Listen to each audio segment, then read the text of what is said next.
lot's changed in the last year. You got Trump as president. Yeah. You know, all the kinds of crazy politics, the immigration type stuff, the police brutality escalating, like all kinds of stuff happening in our communities. And one of the questions that I had was, where is the love in all of this, right? And how we as activists and poets and artists and people who are in the classrooms and spaces like this, how do we activate a love that will make our art actionable, right? Make it, you know, transformative. And, you know, you can do a lot of things from motivated from hate and love, and they look the same. Love is a battlefield. A porch with crumbs attracts ants. Ants with crumbs. Now there's a great name for a grunge band. In the 90s, poets gathered around pool tables to talk about Kierkegaard. It seemed like empathy really did matter, and belonging seemed to be a listening thing. And yet, the cruel ones have made their way into the larger unconscious, where they are getting sifted and sorted out. Here, hope and betrayal converge. Upon waking, the country is in the hands of a madman. Am I to you the darkness or the light? Eyes closed, yearning to be filled, bathed in spirit, washing over your tense body. Fellowship in the ecstasy, making sacred profane and profane so damn sacred that tears flow down cheeks while mouths move in unison, salty elixir mixing with the mouth's nectar. Taste the ingredients of a well-lived life. Project your tongue further, intrude upon the moment that mouth was birthed and every moment since, until destinies merge into the very moment of this kiss. Breath extending, passion-filled, honest, wholly honest, finally and forever. On the night the Berlin Wall fell, my parents and I were on a Pan Am flight to JFK Airport, entering U.S. airspace as Romanian refugees. We had no idea the wall was getting torn down. When we landed, everyone was talking about it at the airport, and my father, who barely understood English, thought the officials were playing a cruel joke on us. Not funny, not funny, he kept repeating. In Romanian, he turned to me and my mom and said, "This cannot be. The wall was never going to fall." He believed in the absoluteness of the system, not because he wanted to, but because it still had such a hold on him. He couldn't imagine an entire continent capable of shedding it. One thing we didn't face that night, though, was active discrimination for our refugee status. And according to today's standards, we should have been America's worst nightmare. We were the Red Scare, the enemies of the Cold War, brethren of the Gulag makers, the nuclear weapons testers, the spy senders Americans were afraid of for decades. Yet the US let thousands of us in, with open white arms. One night, you fought badly. He shook your shoulders, you grabbed his arm. Your jade beaded bracelet came off and hit his face. It hurt him. You can admit that you raised your arm and the band stretched too big for your wrist. You didn't think it would come off, but you pretend you meant it. You pretend your anger could bodily manifest with that intention. You pretend that you were magical and brave. In right triangles, the angle of elevation is from the horizontal line of sight up. In right triangles, the angle of depression is from the horizontal line of sight down. Look at yourself the same way someone who held your precious baby face, your sweet child's hand looked at you.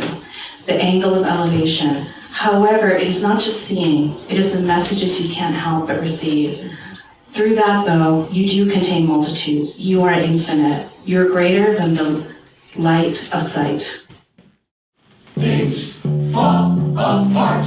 Oh, the center cannot hold. Things fall apart.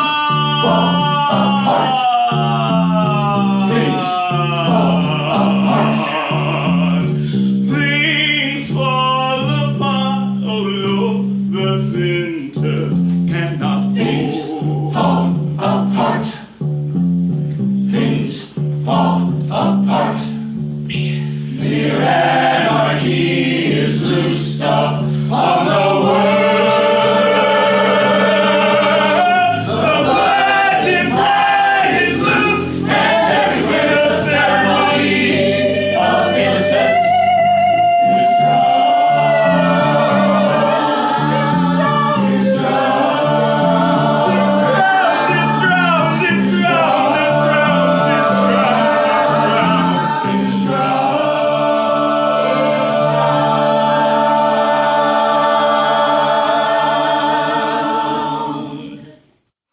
The shadow of this Donald Trump crossing our country and our screens to and fro, it is humiliating. The family holiday mood was riven as scary white birches lined the sacred White House halls. Not in warmth or from fire. No, his halls were empty of tinsel. And no, there was not even a fake philanthropic Noel. Silence, it seemed an insurmountable pause. 7. Oh, senators of Lard, District of Columbia, why do you imagine he brings satiating ease and golden returns? Do you not see how this Trump stalks around the nuclear seat, circling, flapping, and humming his deafening tune, talking to the toilet, tweeting like rapid gas raining yellow acid and defecating? He gets off on firing you. I slide across the bed and put my body up against her flannel pajamas. I kiss behind her ear, down her neck, along the ridge of her collarbone. You ain't getting none, she said, shrugging my lips off of her and turning farther into her side of the bed, farther away from me. I lie there with a full view of the back of her covered head and those locks twined together like wet black ropes dangling down over her shoulders, saturating her pillow. So it's like that, I say? Please get your dick off of my spine. You're poking me. Repeat after me. Music. Music. Instinct. Instinct. Music. Music. Instinct. Instinct. Music.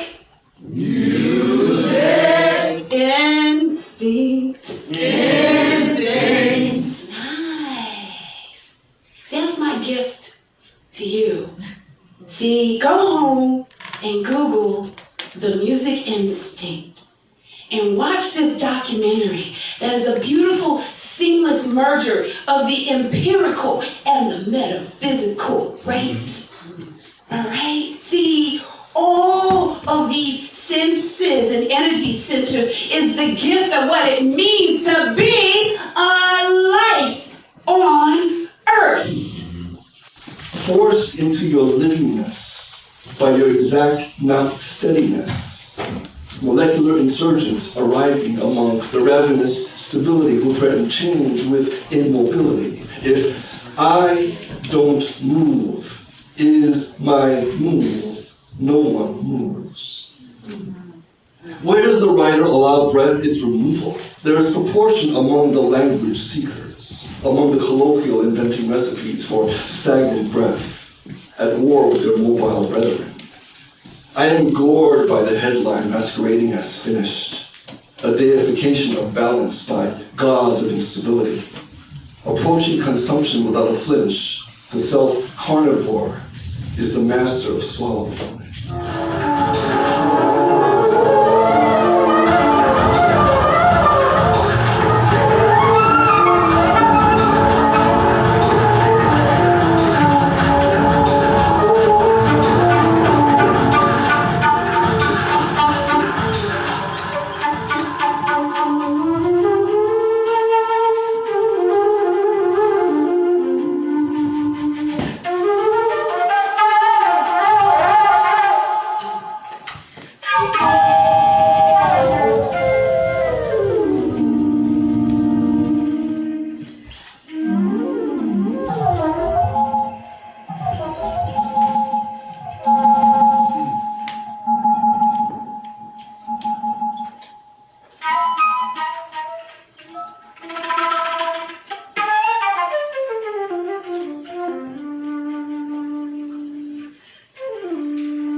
Let's give